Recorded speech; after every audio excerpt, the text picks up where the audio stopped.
as locals turned out for the many events today commemorating the life of Dr. Martin Luther King Jr., one concern was front and center. Well, people are worried about the escalating crime. Meg Ferris was at those events, joining us now with more of their concerns. Meg. That's absolutely correct. Today's commemorations included the many local traditions we've all come to know. But this year, there were two things that were a little different. The mayor was away at the U.S. Conference of Mayors in Washington, D.C., and one notable event this time was organized by a group called We the People.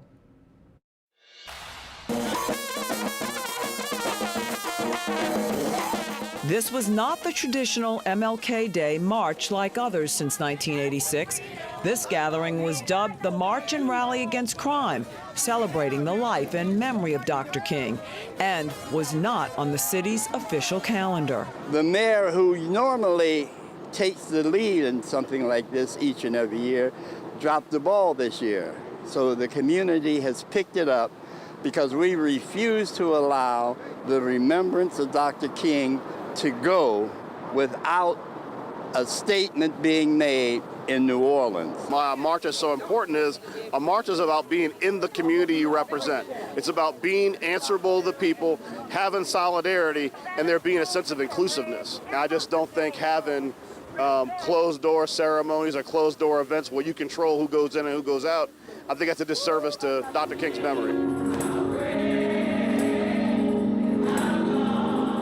That official event was at the New Zion Baptist Church, where in 1957, the Southern Christian Leadership Conference was founded with Dr. King as its first president. He gave up so much, and not only Dr. King, but so many others. And we ought to be thankful for their sacrifice and many of the blessings that we enjoy today.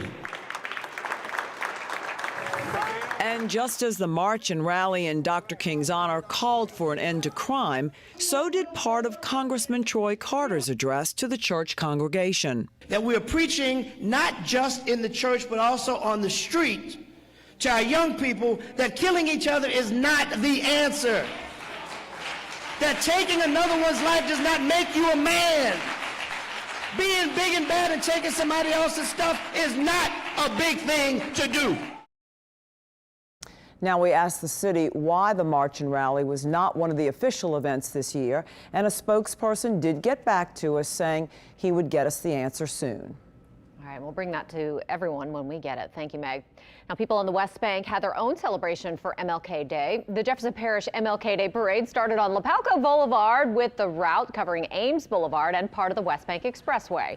The event is aimed to honor Dr. King's vision, legacy, and contributions to the country. Marching bands, dance crews, and council members and much more marched from L.W. Higgins High School to Johnny Jacobs Playground.